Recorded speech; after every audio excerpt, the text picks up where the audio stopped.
지리산 깊은 곳, 안개가 천천히 흐르는 중턱에 천년 넘게 호흡을 이어온 사찰이 있습니다. 바로 함양 영원사. 수많은 고승들이 머물렀고 서산 대사를 비롯한 100명의 스님이 돌을 닦았다고 전해지는 곳. 하지만 이 절의 시작은 그보다 훨씬 더 신비롭고 독특한 이야기에서 출발합니다. 오늘은 영원조사와 그가 예언한 어린 동자의 운명에 얽힌 전설을 들려드리겠습니다. 영원조사는 원래 범어사에서 수행하던 스님이었습니다. 하지만 그의 스승은 욕심이 많아 돌을 닦는 사람의 마음과는 거리가 멀었습니다. 결국 영원은 스승 곁을 떠나 지리산 깊은 곳에 들어가 작은 토구를 지었습니다. 그리고 10년 동안 오직 수행에만 전념했습니다. 그렇게 마침내 깨달음을 얻은 영원은 범어사로 스승을 찾아갔습니다. 그러나 그곳에는 스승이 없었습니다. 대신 커다란 흙구렁이가 몸을 틀고 앉아 있었습니다. 욕심과 업보가 쌓여 수행자가 짐승의 모습으로 떨어진 것입니다. 영원은 놀라지 않고 자비로 구렁이를 제도했습니다. 그리고 스승의 영혼을 지리산 토굴로 인도한 뒤 이곳에 다시 머물기로 결심했습니다. 토굴로 돌아가는 길,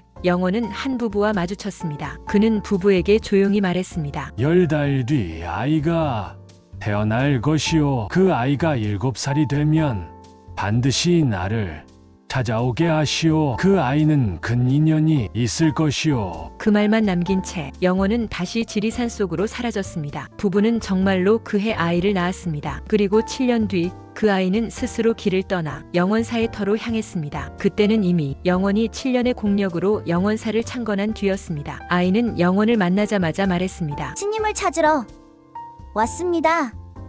예언 그대로였죠. 영원조사는 아이를 제자로 삼았고 영원은 아이를 작은 방에 들여보내며 말했습니다. 이 문의 작은 구멍을 뚫어두었으니 황소가 이 구멍으로 들어오는 순간 내가 도를 깨달은 것이다.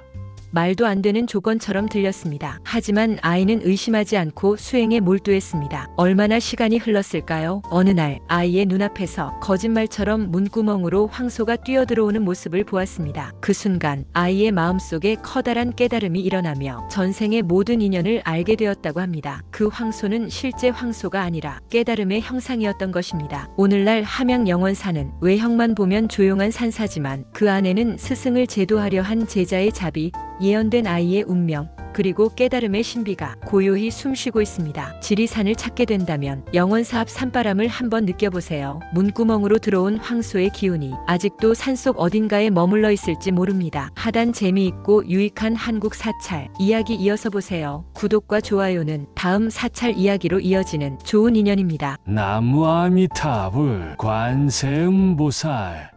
전라남도 순천 조계산 깊은 곳 고요한 송광사 경내에는 수백 년 동안 말라버린 채 아직도 죽지 않은 나무가 서 있습니다. 바람에 흔들리면 부서질 듯 마른 나무. 그런데 사람들은 이 나무를 죽은 나무라 부르지 않습니다. 오히려 고향수라 부르며 마음속에 특별한 의미로 간직해왔죠. 보조국사 진울 스님과 이 고향수에 얽힌 기묘한 약속을 들려드리겠습니다. 800여 년 전 진울 스님이 송광사에 처음 도착했을 때 손에는 오래된 지팡이 하나가 들려 있었습니다. 그는 그 지팡이를 송광사 마당 한가운데 툭 꽂더니 알 수 없는 미소를 지으며 시 한 구절을 남겼습니다. 너와 나는 생사를 함께하자. 내가 떠날 때 너도 떠나고 내가 다시 푸른 잎을 틔운다면 나도 어딘가에서 다시 수행하고 있으리라. 곁에 있던 제자들은 이 말의 의미를 이해하지 못한 채 스님을 따라 수행에 임했습니다. 세월이 흐르고 진울 스님이 입적하던 날 기이한 일이 일어났습니다. 스님이 꽂아두었던 그 지팡이, 이미 뿌리를 내려 나무가 되어 있던 그 향나무가 스님이 숨을 거두는 순간 거짓말처럼 서서히 말라가기 시작한 것입니다. 하지만 더 놀라운 건 말라버렸는데도 800년 동안 한 번도 쓰러지지 않았다는 사실. 지팡이처럼 가늘고 겉껍질은 모두 떨어져 손목만 남았음에도 말이죠. 송광사는 이 나무를 스님이 남긴 수행의 몸이라 부르며 고향수라 이름 지었습니다. 전설에 따르면 언젠가 이 고향수가 다시 푸른 잎을 틔우는 날 진울 스님은 다시 이 세상 어딘가에서 수행을 이어가고 있을 것이라고 합니다. 그래서일까요? 800년 가까운 세월 동안 수많은 폭풍과 비바람 속에서도 부러지지 않고 견디는 고향수를 보며 사람들은 말합니다. 아직 스님이 떠나지 않으신 것이다. 혹은 언젠가 나무가 다시 살아날지 몰라. 조용히 지켜보는 것만으로도 머릿속이 고요해지는 나무입니다. 송광사를 찾게 된다면 대웅전 옆 말라버린 향나무 한 그루를 찾으세요. 바람이 불면 부서질 듯 흔들리면서도 묘하게 강인한 그 모습에 오히려 마음 한켠이 뜨거워집니다. 진울 스님의 마지막 약속이 그 자리에서 아직도 조용히 숨쉬고 있습니다. 더 많은 한국 사찰 이야기 이어서 보시려면 하단 링크 클릭해주세요. 구독과 좋아요는 다음 사찰 이야기로 이어지는 좋은 인연입니다. 나무 아미타불 관세음보살. 충남 예산 금오산 깊은 숲, 이곳에는 1300년이 넘는 역사를 품은 고찰 향천사가 자리하고 있습니다. 하지만 이 절의 탄생 배경은 그저 오래된 사찰의 이야기가 아닙니다. 금빛 까마귀가 절터를 알려주었다는 신비한 전설, 그리고 향천사가 세워진 기적 같은 순간을 이야기해 드리겠습니다. 백제 의자왕 시대 의각이라는 스님이 있었습니다. 그는 더 깊은 깨달음을 얻기 위해 당나라 오자산으로 떠났고 그곳에서 수년간 불법을 닦았습니다. 그리고 단순히 수행만 한 것이 아니라 무려 3053개의 석불, 그리고 전단양 나무로 만든 관세음보살, 대세지보살, 아미타불, 16나한상까지 상상을 초월하는 양의 불상들을 직접 만들었습니다. 그야말로 한 사람의 손에서 하나의 불국토가 만들어졌다고 해도 과언이 아니었습니다. 655년 의각은 백제 사신들과 함께 이 불상들을 배에 싣고 고국으로 돌아왔습니다. 배는 백제의 땅 오사년 북포 해안에 닿았지만 문제는 절터를 찾지 못했다는 것이었습니다. 의각 스님은 불상들을 배에 그대로 보관한 채 며칠 몇 달을 기다려야 했습니다. 그런데 그때 밤마다 배 안에서 종치는 소리가 울렸습니다. 해안가 마을까지 울릴 정도였고 이 기묘한 소리 때문에 그 마을은 지금도 종성리라 불립니다. 그러던 어느 날 하늘에서 금빛 까마귀 2마리가 날아와 배 주위를 빙빙 돌기 시작했습니다. 의각 스님은 이것이 신호라고 느꼈습니다. 까마귀는 곧장 산 쪽으로 날아가고 스님은 그들을 뒤따라갔습니다. 그리고 놀랍게도 금빛 까마귀는 산기슭에서 물을 마시며 가만히 머물러 있었습니다. 스님이 다가가 보니 땅에서 은은한 향기가 나는 맑은 샘물이 솟아오르고 있었습니다. 마치 땅속에서 향이 피어오르는 듯한 신비로운 샘. 의각은 확신했습니다. 부처님께서 이곳을 절터로 인도하셨구나. 그 자리 위에 의각은 절을 세웠습니다. 샘에서 풍겨 나오던 향 때문에 절의 이름은 향천사, 향기로운 샘의 절이라 불리게 되었습니다. 그리고 그 샘을 내려다보던 금빛 까마귀의 전설을 기려 산 이름도 그때부터 금오산, 금빛 까마귀의 산이라 불리게 된 것입니다. 오늘날 향천사를 찾으면 금오산의 바람 속에서 그 옛 향기가 아직도 은은하게 흐르는 듯합니다. 대웅전 앞 샘물가에서 잠시 눈을 감아보세요. 당나라에서 불상 3053개를 싣고 돌아온 스님의 숨결, 금빛 까마귀가 남긴 신비로운 안내가 바람 사이로 스며올지도 모릅니다. 하단 재미있고 유익한 한국 사찰 이야기 이어서 보세요. 구독과 좋아요는 다음 사찰 이야기로 이어지는 좋은 인연입니다. 나무 아미타불 관세음보살. 전라남도 나주 깊은 산속에 자리한 작은 사찰 불회사. 이곳에는 조선시대의 기묘하고도 따뜻한 호랑이 설화가 숨어 있습니다. 조선 초기 조한용은 원래 고려의 문신이었습니다. 그러나 나라가 조선으로 바뀌자 불사이군의 마음으로 큰 혼란을 겪었고 결국 벼슬을 내려놓고 고향 나주로 돌아와 허무와 무상감 속에서 출가를 결심합니다. 조한용은 승려가 되어 나주 불회사에서 조용히 수행하며 마음을 다스리고 있었습니다. 어느 날 절 앞에 호랑이 한 마리가 나타났습니다. 조한용은 놀랐지만 그 호랑이가 신음하며 고통스러워하는 것을 보고 가만히 다가갔습니다. 입속을 들여다보니 깊숙한 곳에 뼈 조각 하나가 박혀 피를 흘리고 있었습니다. 조한용은 두려움을 참고 손을 깊숙이 넣어 그 뼈를 꺼냈습니다. 그러자 호랑이는 고개를 숙여 감사 인사를 하듯 조용히 산속으로 사라졌습니다. 며칠 후 조한용이 저녁 공양을 올리려는데 대웅전 앞에 또다시 호랑이가 나타났습니다. 이번엔 입에 한 여인을 물고 있었습니다. 여인은 놀랍게도 살아있었고 이윽고 눈을 뜨자 자신이 마을 부자 김철의 딸임을 밝혔습니다. 사람들은 호랑이가 사람을 잡아갔다고 생각했지만 실은 여인을 상처 하나 없이 절 앞으로 데려다 놓은 것이었습니다. 아버지에게 돌아가기가 아직은 부끄럽다며 절에서 1년 동안 정성으로 일을 도왔습니다. 1년 후 조한용이 거듭 권유해 여인은 마침내 집으로 돌아갔습니다. 호랑이가 잡아간 줄 알았던 딸이 살아 돌아오자 부자 김철은 기쁨에 겨워 눈물을 흘리며 조한용에게 제안했습니다. 부처님께서 돌려보내 주셨으니 혹시 딸을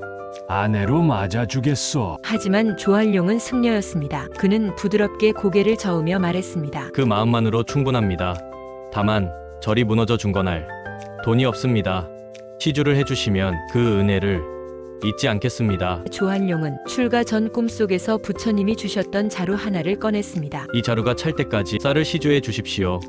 김철은 작은 자루를 보고 이 정도야 금방 차겠지. 하고 쌀을 퍼붓기 시작했습니다. 하지만 놀랍게도 쌀은 계속 들어가는데 자루는 좀처럼 차오르지 않았습니다. 결국 김철의 곳간 쌀 절반이 들어간 뒤에야 자루는 겨우 반쯤 찼습니다. 조한룡은 그 자루를 조용히 여미며 말했습니다. 이만하면 불의 살을 다시 세울 수 있습니다. 그리고 그 쌀로 무너져가던 불의 산은 기적처럼 다시 중건되었습니다. 사람들은 지금도 말합니다. 호랑이는 조한룡의 은혜를 갚고 부처님은 그 마음을 이어 불의 산을 살렸다. 불의 산은 오늘도 호랑이의 보온과 한 승려의 자비로 다시 태어난 특별한 사찰로 남아있습니다. 혹시 나주를 지나게 된다면 조용한 숲속 불의 산을 찾아보세요. 호랑이가 머물렀던 숨결이 아직도 남아있는 듯 느껴질 것입니다. 하단에 재미있고 유익한 한국 사찰 이야기 이어서 보세요. 구독과 좋아요는 다음 사찰 이야기로 이어지는 좋은 인연입니다. 나무 아미타불 관세음보살. 경기도 성남 영장산 기슭에 숨겨진 아름답고도 슬픈 사찰 이야기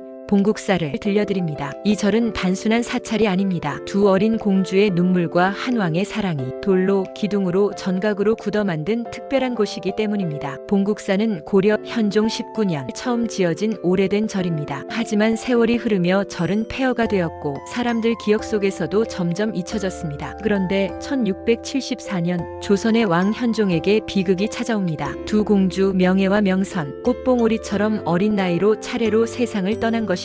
왕과 왕비는 깊은 슬픔에 잠겼습니다. 어린 딸들이 편히 쉴 수 있는 극락의 길을 열어주고 싶었습니다. 그래서 왕비는 금강산에서 수행하던 고승일축을 불러 두 공주의 무덤이 있는 성부산 아래 옛 절터를 다시 살려달라는 간곡한 부탁을 합니다. 그리고 그곳에 새로 지은 절에 이름을 내립니다. 봉국사, 나라를 위해 그리고 나라의 아이들을 위해 바치는 절. 이때 세워진 건물이 지금의 대광명전, 현재 경기도 유형문화재 제101호입니다. 정면 3칸의 아담한 크기지만 몸체보다 훨씬 큰 지붕이 얹혀 있어 멀리서 보면 마치 두 공주를 넓게 감싸 안는 부모의 품처럼 보입니다. 전각 안에는 부모가 자식을 위해 바라는 단 하나의 마음을 상징하는 부처, 바로 아미타불이 모셔져 있습니다. 높이 112cm의 목조 아미타불 좌상은 봉국사가 처음 세워졌을 때 함께 조성된 것으로 추정됩니다. 아미타불은 극락세계, 즉 아이들이 고통 없이 행복하게 머무르는 곳으로 이끄는 부처입니다. 두 공주의 명복을 빌기 위한 절에 이보다 더 정확한 부처님은 없었죠. 사람들은 가끔 묻습니다. 왜 이 작은 절에 아미타불이 모셔져 있을까? 그 이유가 바로 두 어린 공주를 향한 부모의 깊고도 아픈 마음 때문입니다. 이 절의 이름과 전각의 구조, 부처의 선택 모두가 두 공주를 위해 지어진 흔적입니다. 그래서 봉국사는 역사의 거대한 흐름 속에서도 잊히지 않고 조용히 그 자리를 지켜왔습니다. 오늘날 성남에 자리한 봉국사에는 부모의 사랑과 기도가 남아있습니다. 봉국사를 찾아가신다면 대광명전 앞에서 잠시 눈을 감아보세요. 바람 사이로 두 공주가 웃으며 뛰노는 듯한 아련한 기운이 아주 조용히 느껴질지도 모릅니다. 하단 재미있고 유익한 한국 사찰 이야기 이어서 보세요.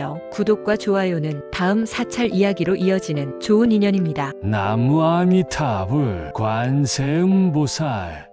강원도 원주 치악산 깊은 곳, 구름이 걸터앉은 듯 고요한 산 중에 1000년 넘게 숨쉬는 사찰 상원사가 있습니다. 이 절이 유명해진 이유는 아름다운 산세 때문만이 아닙니다. 바로 한 마리 꿩이 절을 지키기 위해 목숨을 걸었다는 기이하고도 감동적인 전설 때문입니다. 그 은혜 갚은 꿩의 이야기를 들려드리겠습니다. 옛날 치악산에서 한 사냥꾼이 꿩을 쫓고 있었습니다. 화살이 금방이라도 날아들 태세였고 꿩은 지쳐 더 이상 날 힘도 없었습니다. 그러다 꿩은 산중턱에 있던 작은 절 상원사로 날아들었고 그 앞에서 더 이상 움직이지 못해 떨고 있었습니다. 사냥꾼이 활을 당기려는 순간 상원사에서 마침 절을 돌보고 있던 스님이 밖으로 나왔습니다. 스님은 꿩을 가만히 들어 품에 안고 말했습니다. 이 산의 생명도 모두 부처님의 자식이니 부디 이 아이의 목숨을 거두지 말아 주시오. 사냥꾼은 잠시 머뭇거리더니 스님의 자비로운 눈빛에 마음이 누그러져 활을 거두고 산을 내려 데려갔습니다. 꿩은 그렇게 목숨을 건졌습니다. 하지만 이야기는 여기서 끝나지 않습니다. 며칠 뒤 스님이 깊은 명상에 들려하던 순간 스님 앞에 그 꿩이 다시 나타났습니다. 꿩은 갑자기 심하게 울며 날개를 퍼덕이더니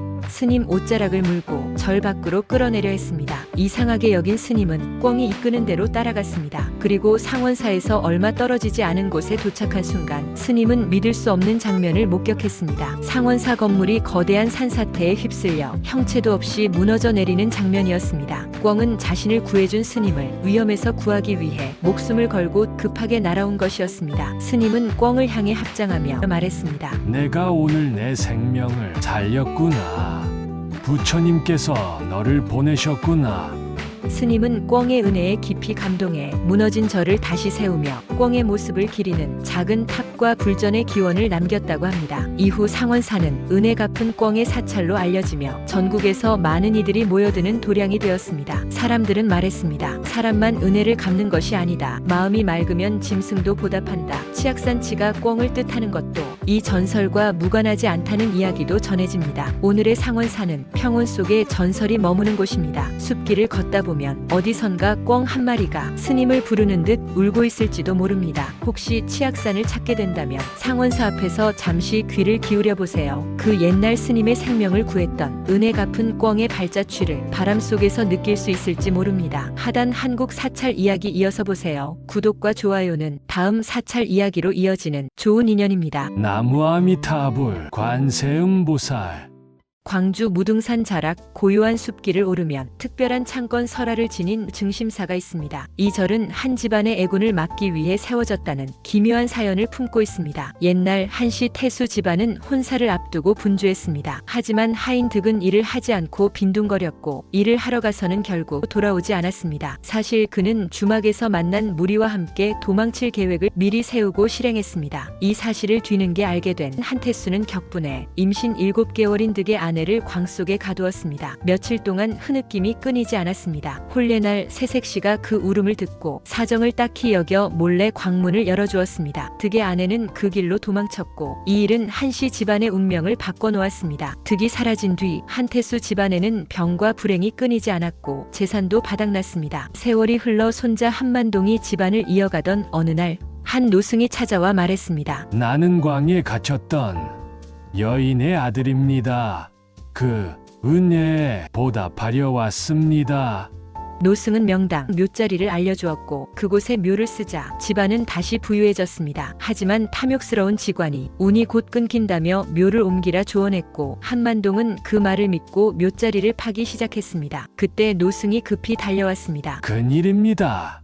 그 자리는 진짜 명당이었소. 묘자리를 판 탓에 약 10년 뒤 당신은 장님이 될 것이오. 두려워진 한만동이 피할 방법을 묻자 노승은 자리 하나를 알려주며 말했습니다. 이곳에 절을 짓고 정성껏 불공을 들이면 액을 막을 수 있을 것이오. 한만동은 즉시 절을 세웠고 그 절이 바로 증심사, 마음을 밝히고 업을 씻는다는 의미의 이름입니다. 절이 완성되자 노승은 조용히 사라졌고 그 뒤로 한만동 집안의 애군도 잦아들었습니다. 사람들은 지금도 말합니다. 그 노승은 광에서 풀려난 여인의 아들이자 하늘이 보낸 존재였을지 모른다. 무등산 증심사는 묘자리로 인해 깨어난 애군을 한절이 막아낸 신비로운 이야기를 품고 있습니다. 혹시 무등산을 찾게 된다면 증심사 앞에서 잠시 마음을 고요히 해보세요. 옛 노승의 발자취와 그 집안을 살린 기운이 아직도 은은히 흐르고 있을지도 모릅니다. 하단 재미있고 유익한 한국 사찰 이야기 이어서 보세요. 구독과 좋아요는 다음 사찰 이야기로 이어지는 좋은 인연입니다. 나무 아미타불 관세음보살.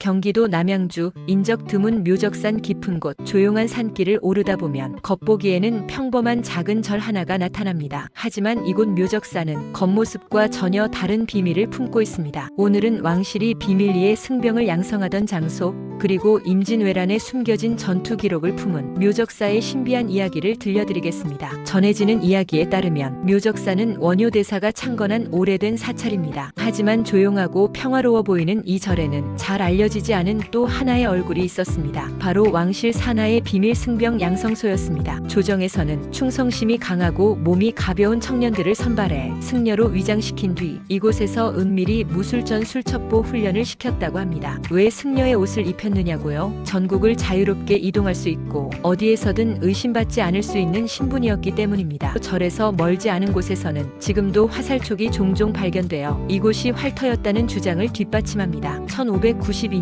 임진왜란, 왜군은 조선을 빠르게 침략하며 북상하고 있었습니다. 그때 묘적사 승병들도 조용히 움직였다고 합니다. 왕실의 은밀한 병력이었던 만큼 전투력은 상상을 초월했습니다. 기록에 따르면 묘적사는 왜군에게 3차례의 공격을 받았습니다. 첫 번째 공격 막아냈습니다. 두 번째 공격 역시 승리했습니다. 하지만 세 번째 공격은 수백 명의 왜군이 총공세를 펼쳤고 끝내 맞서 싸우던 승병들은 모두 쓰러졌습니다. 그날 이후 묘적사는 완전히 불타 폐허가 되었습니다. 남은 건 절터 곳곳에 흩어진 방어 흔적과 가끔 발견되는 화살촉뿐이었죠. 이 묘적사의 독특한 성격은 수백 년이 흐른 뒤 다시 세상에 알려졌습니다. 박정희 대통령은 호국 정신을 되살릴 사찰로 묘적사를 지목하고 옛 모습대로 복원해 국가교육장으로 만들려 했습니다. 하지만 대통령의 갑작스러운 죽음으로 계획은 중단되었고 묘적사는 다시 조용한 산사로 남게 되었습니다. 지금 묘적사를 찾아가면 그저 고요한 산사처럼 보이지만 한 걸음만 더 들어가 보면 마치 누군가 활을 당기는 듯한 살아있는 기운이 느껴지기도 합니다. 바람이 나뭇잎을 흔들 때면 승병들이 수행하던 훈련장으로 돌아간 듯한 착각이 들죠. 혹시 남양주 묘적산을 걷게 된다면 절터 주변을 잘 살펴보세요.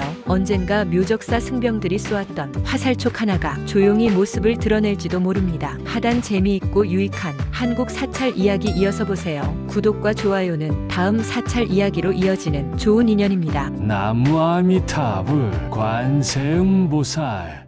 전라남도 화순, 모후산 깊은 산길을 걷다 보면 고즈넉한 기운이 감도는 작은 사찰이 있습니다. 바로 유마사. 이 절에는 중국에서 바람을 타고 건너온 한 부녀의 기막힌 인생 스토리가 담겨 있습니다. 오늘은 유마운과 딸 보안, 그리고 구렁이로 환생한 친구의 믿기 어려운 이야기를 하겠습니다. 옛날 중국 요동에 유마운이라는 태수가 있었습니다. 엄격했지만 백성들로부터 신망을 받던 관리였죠. 늦은 나이에 얻은 딸 보아는 어린 시절부터 마음씨가 깊고 불심이 대단했습니다. 마치 속세의 아이가 아닌 듯한 맑은 눈빛을 지녔습니다. 그러던 어느 날 유마운의 절친 진성주가 갑자기 세상을 떠났습니다. 유마운이 문상을 가려하자 어린 보안이 아버지에게 말했습니다. 아버지 상가에 가시면 사당 뒤 단마루에 7번째 기와장을 꼭 들춰보세요. 그 밑에 진성주 아저씨가 계실 거예요. 황당한 말이었지만 보안의 촉은 늘 정확했기에 유마운은 가슴에 담아두었습니다. 문상 후 유마운은 고민 끝에 보안이 말한 그 기와장을 조심스레 들어올렸습니다. 그리고 그 순간 유마운은 숨을 삼켰습니다. 기와장 아래엔 7번 또아리를 튼 황구렁이 한 마리. 유마운은 크게 충격받았습니다. 어떻게 착하고 바른 진성주가 구렁이로 환생할 수 있단 말인가? 도무지 믿기지 않아 그는 바로 집으로 돌아와 딸을 꾸짖었습니다. 그러자 보아는 조용히 아버지를 바라보며 말했습니다. 아버지 그렇게 착하고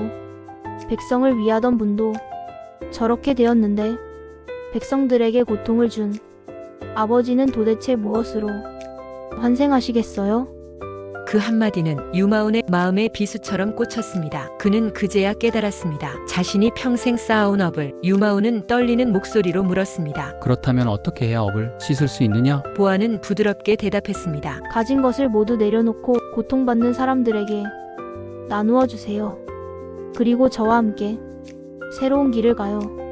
유마운은 망설이지 않았습니다. 재산을 모두 가난한 이들에게 나누고 딸 보안의 손을 잡고 길을 나섰습니다. 수천 리를 걸어 도착한 곳은 지금의 전남 화순 모후산. 두 부녀는 그곳에서 나무를 하며 조용히 수행하며 살았습니다. 그러던 어느 날 그들의 존재를 알게 된 왕이 감동하여 양식과 절터를 하사했습니다. 그렇게 세워진 절이 바로 유마사. 부녀가 업을 씻고 새 삶을 찾은 도량입니다. 지금도 유마사는 그 옛날 보안의 단호한 한마디처럼 우리에게 조용히 속삭입니다. 잘 산 삶이란 깨달음을 향해 한 걸음 더 나아가는 길입니다. 모후산 바람 속에서 유마운과 보안의 숨결을 느껴보세요. 그들의 이야기가 당신에게도 작은 깨달음이 되길 바랍니다. 하단 재미있고 유익한 한국 사찰 이야기 이어서 보세요. 구독과 좋아요는 다음 사찰 이야기로 이어지는 좋은 인연입니다. 나무 아미타불 관세음보살. 앞서 이야기한 것처럼 유마운과 딸 보안이 모후산에 도착해 절을 세운 뒤 유마산은 금세 사람들로 북적이기 시작했습니다. 그러자 전리를 도울 스님 한 명이 필요해 응일이라는 수행자를 받아들였지요. 하지만 응일 스님에게는 수행자에게선 결코 있어서는 안 될 마음이 싹트고 있었습니다. 그는 법당을 돌보는 일은 뒷전으로 하고 아름답고 맑디 맑은 보안의 뒤만 몰래 쫓아다녔습니다. 보안은 이미 그 마음을 알고 있었지만 표정 하나 흔들리지 않았습니다. 그리고 어느 날 밤 보안은 조용히 우물가로 응일을 데려와 달빛이 반짝이는 채 하나를 건넸습니다. 스님, 이 채로 우물 속 달을 건져 올린다면 제가 스님의 아내가 되겠습니다. 하지만 제가 달을 먼저 건지면 그 마음을 거두고 불도를 닦는데 전념하셔야 합니다.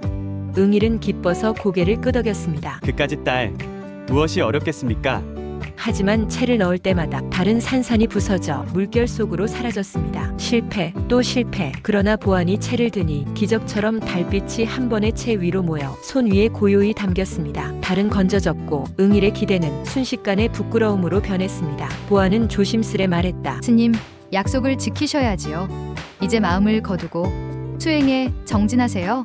그러나 응일은 마음속 불길을 끄지 못했습니다. 결국 병이 나서 드러눕고 말았죠. 보안은 더 이상 두고 볼 수 없었습니다. 어느 날 응일을 법당으로 불러 마지막 가르침을 주기로 했습니다. 그리고 믿기 힘든 행동을 보였습니다. 보안은 탱화를 찢어 바닥에 깔고 옷을 벗더니 말했습니다. 스님이 진정 원하신다면 제 몸을 드리겠습니다.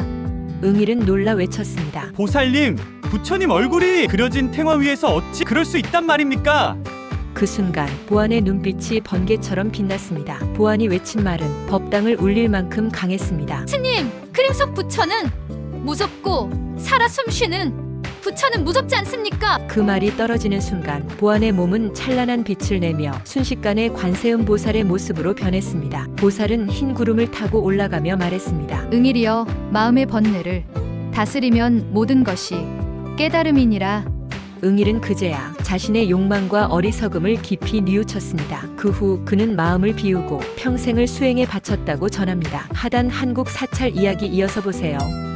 구독과 좋아요는 다음 사찰 이야기로 이어지는 좋은 인연입니다. 나무 아미타불 관세음보살